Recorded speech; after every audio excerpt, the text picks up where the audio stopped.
Good morning, and thank you for inviting me to speak to this Congress about female sexuality.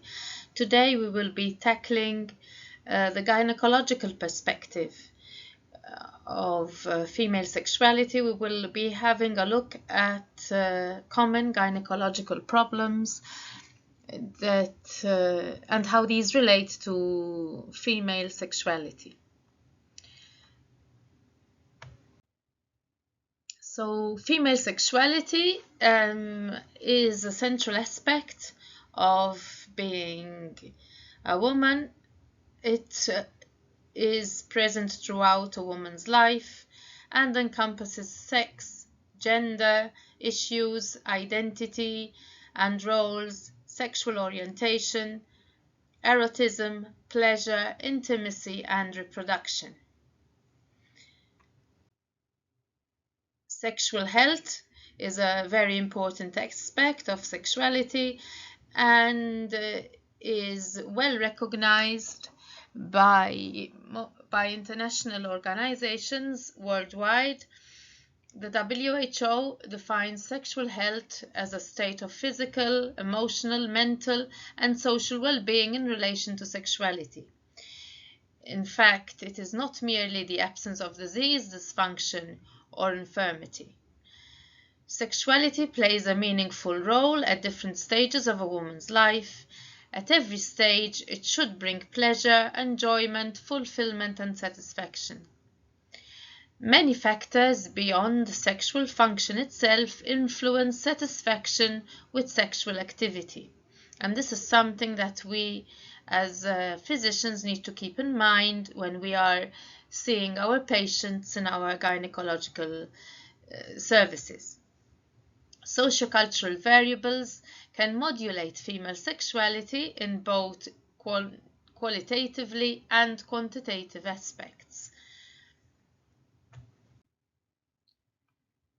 So this slide shows a large population study about sexual behavior in women of reproductive age in the UK, and it gives us a good insight of what actually happens in real life. So you can see from the figures that only 5% of responders were actually very satisfied with their sexual relations, and a large number of women had described some limiting factors with regards to their sexual activity, the most common being libido, decreased libido, fatigue, lack of desire, and lack of body acceptance. And you can see that 70% of responders only had intimate relations with their partners twice a month, whereas up to 80% of patients complained of decreased libido at some point in their lives. It is also important to note that age, marital status, and body mass index have no effect on women's sexual activity.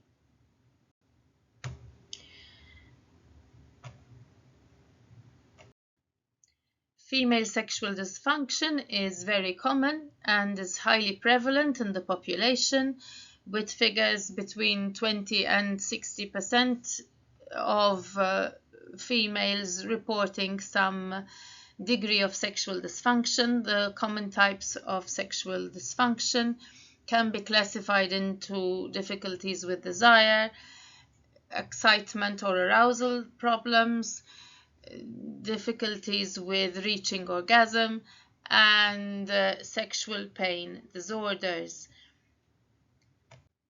A multitude of factors modify and influence female sexuality, playing different roles in the pathophysiology of female sexual dysfunction.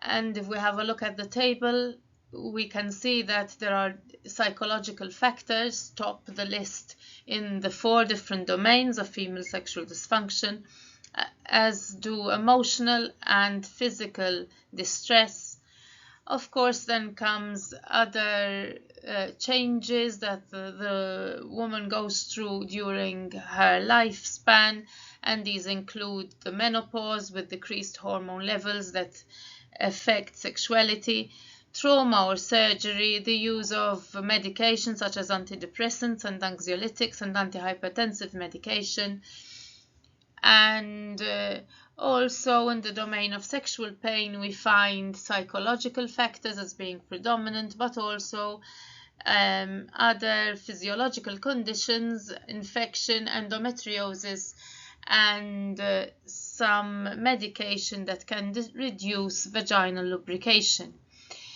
Estrogens and androgens are important in the normal functioning of the female sexual cycle, and any condition that affects the normal production of these hormones has an effect also on sexual function and may lead to sexual dysfunction. As you have already stressed, psychological factors play a very important role in the development of female sexual dysfunction.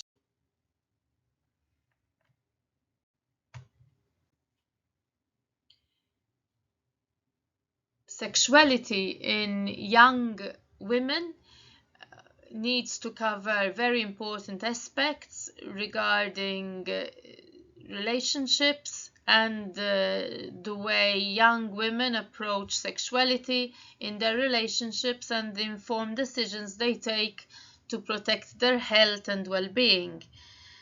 Contraception is very important at this stage in a woman's life, as it is part of Planned Parenthood. Bien et al. Showed a positive correlation between life satisfaction and sexual satisfaction in young adult women. Factors affecting sexual satisfaction include residence, having children, discussing one's sexual expectations with the partner, contentment with one's sex life, and frequency of sexual activity.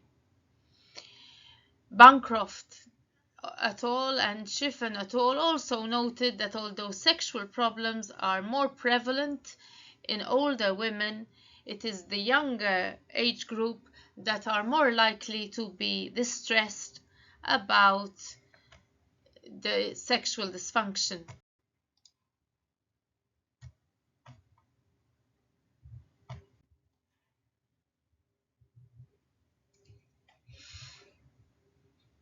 Moving on to look at other factors that influence female sexuality, we have a look at pelvic floor muscle training, which has been many times advocated as improving the female sexuality and improving sexual activity.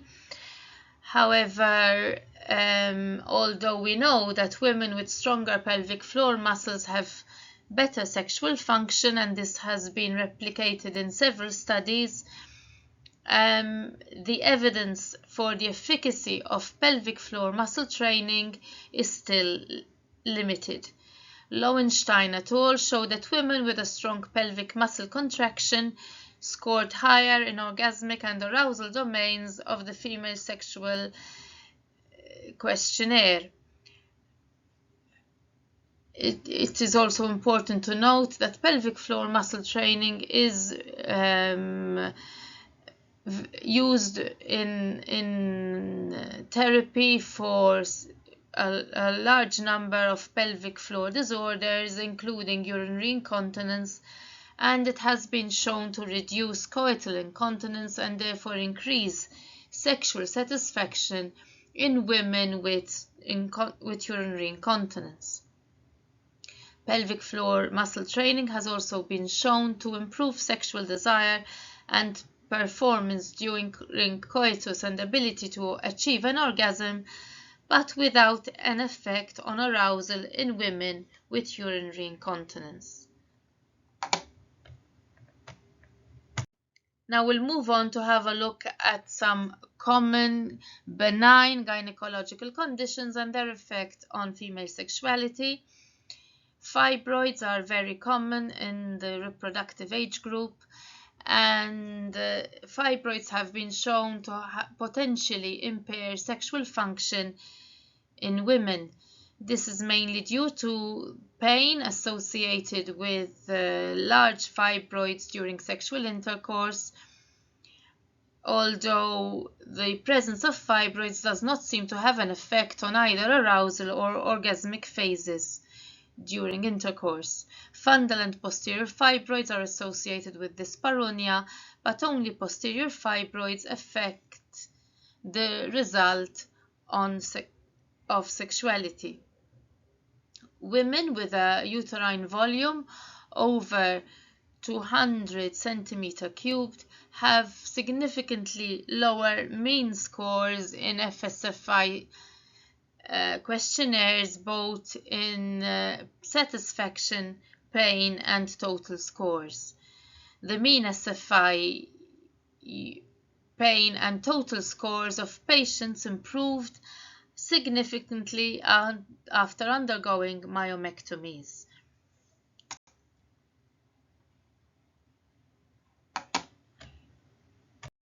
Endometriosis is another common benign gynecological condition that we encounter in our patients.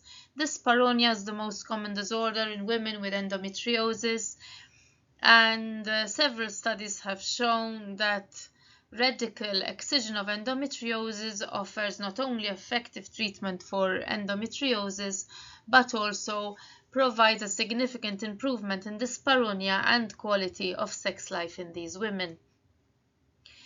There are also several other studies that show that sufferers of endometriosis have quite a complex emotional and cognitive impairment in their sexual function, and in fact women with endometriosis appear to be more sexually distressed than dysfunctional. Cognitive and psycho-emotional factors seem to be implicated in the lower sexual functioning of women with endometriosis, and negative metacognitive beliefs predict sexual distress over and above pain in women with endometriosis. This is very important when we have our patients with endometriosis who usually complain of a lot of pain and a lot of anxiety that is generated because of the pain that they experience throughout their menstrual cycle. And it is very important for us to have an approach of understanding for these patients, and for us to be able to help them to improve their quality of life. The big chronic pelvic pain is another big issue when it comes to we females with sexual dysfunction. Chronic pelvic pain includes dysmenorrhea, dyspareunia, dyschezia, and dysuria, and is estimated to affect about 26% of the world's female population.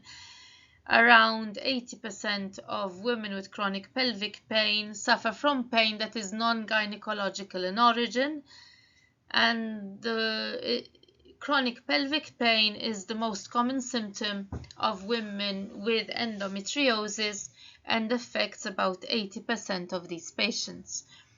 Biopsychosocial factors interact to contribute and influence pain, and it is important for us to realize that pain is not only characterized by a somatic component, but also involves cognitive and emotional components.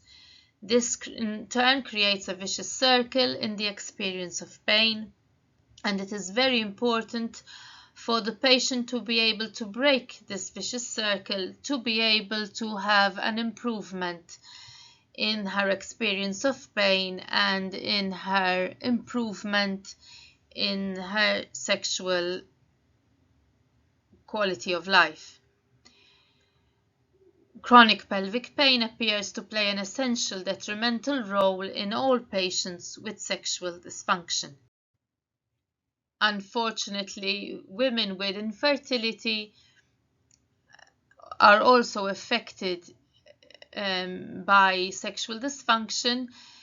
The failure to conceive a planned unwanted pregnancy creates profound stress on the relationship, and this in turn has a profound effect on the couple's sexuality and undoubtedly on the female partner. Each phase of the investigation and treatment for infertility can affect sexual function. Scheduling sexual activity to aid in the investigation or to facilitate treatment can heighten performance anxiety and create problems achieving arousal. This happens in both the female and the male partners. Common female problems associated with infertility include vaginismus and dyspareunia. About 50% of women and 15% of men undergoing in vitro fertilization reported that their infertility was the most upsetting experience of their lives, and this undoubtedly affects their quality of life and well-being. The majority of couples report decrease in sexuality after completing infertility treatment. Now we will have a look at vaginal cosmetic surgeries that are becoming increasingly common, predominantly in women in the 30s and 40s, but also later on in life. And there are several studies that show improvement in sexual function after vaginal cosmetic surgery. Several procedures have been compared. Ali and Tabet compared clitorolabioplasty with clitorolabiectomy and found significant difference in sex scores and sexuality in the labioplasty group, and thus recommended the surgery over labiectomy. Goodman looked at various labioplasties, clitoral hood reductions, and vaginoplasties and perneuroplasties. 91% of the patients were satisfied with the outcomes and reported a statistically significant improvement in sexuality. Mazlum-Dust reported that the majority of male partners did not believe that vulval anatomy had an adverse impact on sexual desire or pleasure. And this is a very important finding because women are being targeted by the media about what is anatomically acceptable. However, we know very well that female genitalia vary widely, and the aesthetics of female genitalia are not necessarily related to function or malfunction. And this is something that we have to keep in mind when we are advising our patients regarding their concerns about the way their external genitalia look, and also advising patients who want to embark on cosmetic surgery to improve their sexual function. In fact, the American College of Obstetricians and Gynecologists and the Royal College of Obstetricians and Gynecologists, as well as other international organizations, advise that there is little evidence supporting female genital cosmetic surgery to increase sexual satisfaction, as there is not a robust evidence base so far to promote the use of vaginal cosmetic surgeries to improve sexual satisfaction. Moreover, it is recognized that these surgeries may in fact cause potential post-surgical complications that might in fact cause a deterioration in sexual function. And another common modality used in aesthetics is the use of platelet-rich plasma treatments, and again there are some studies that show that these might improve female sexuality and female satisfaction with intercourse. Platelet-rich plasma should help to stimulate the growth of new cells, encourages new collagen formation, It also stimulates the production of new blood vessels and nerves, and the cumulative result in the treated area should result in increased sensitivity, which should then lead to rejuvenation and increased responsiveness. Following the application of plasma-rich protein, there was a significant change in the subdomains of the SFI score, which started immediately after the first administration. Usually, the treatment involves at least 4 cycles of administration. As a minimally invasive method, PRP administration to the distal anterior vaginal wall may improve female sexuality with high satisfaction, according to this recent study published by Sugan et al.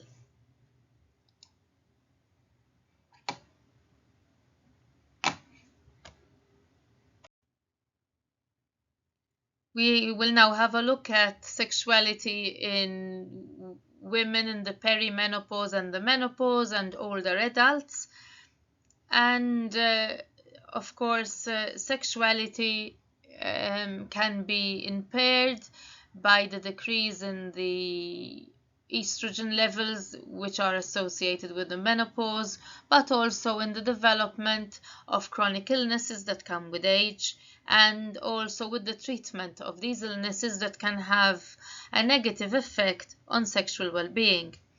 Emotional intimacy in the couple is very important to buffer the distress associated with sexual difficulties.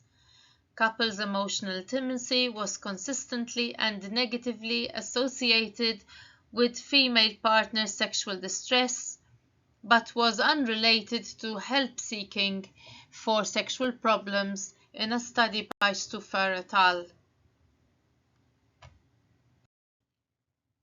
Women in the menopause are affected by a decrease in estrogen levels, which has a significant effect on their skin and also on the genitalia.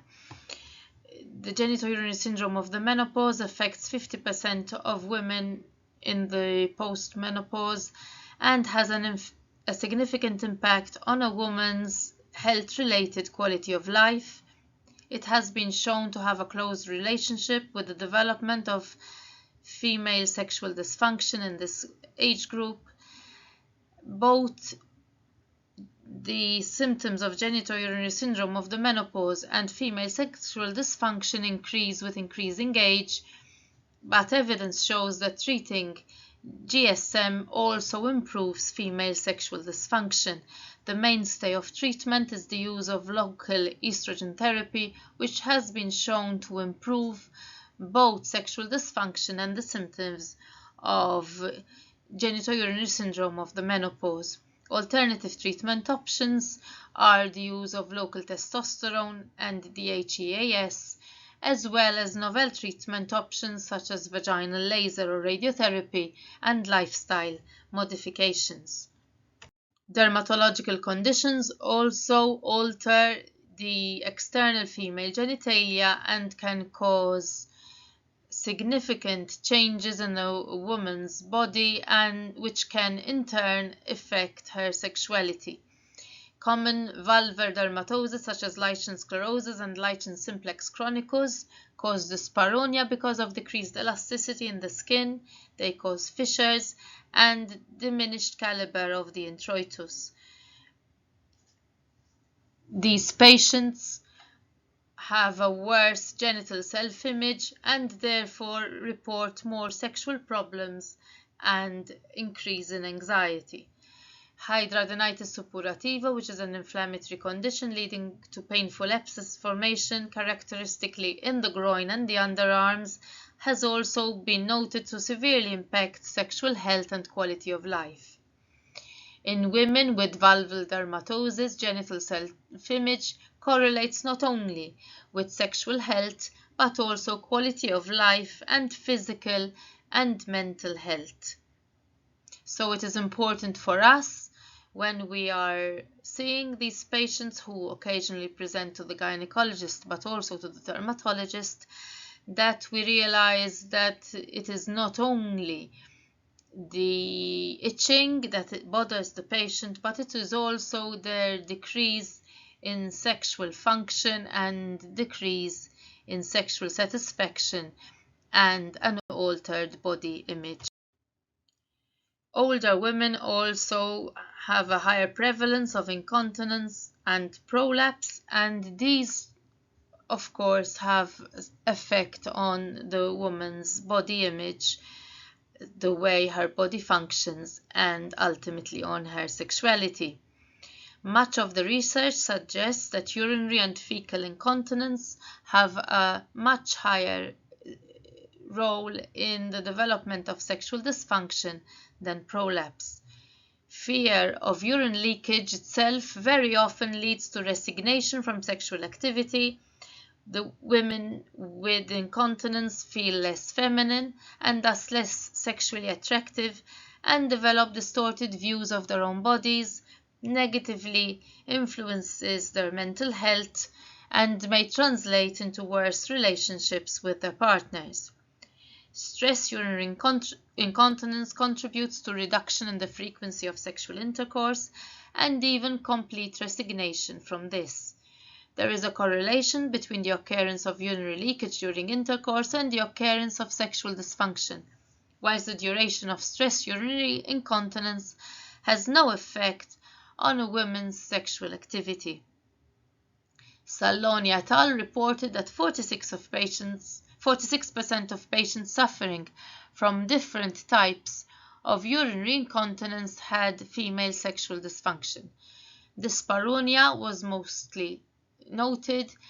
This was followed by hypoactive sexual desire in 34% of patients, sexual arousal disorder in 23%, and orgasmic deficiency in 11% of patients. So having looked at these common gynecological conditions and the way they affect female sexuality through the lifespan, I would like to share with you these take-home messages which I would like you to take with you in your clinical practice. It is very important for us to see our patients holistically, and we should be encouraging sexual history taking in our everyday practice to reduce the stigma and enhance awareness on sexuality, as this is essential for the well-being of the patient. There is increasing acknowledgement between the strong link of normal pelvic floor function and healthy female sexual function.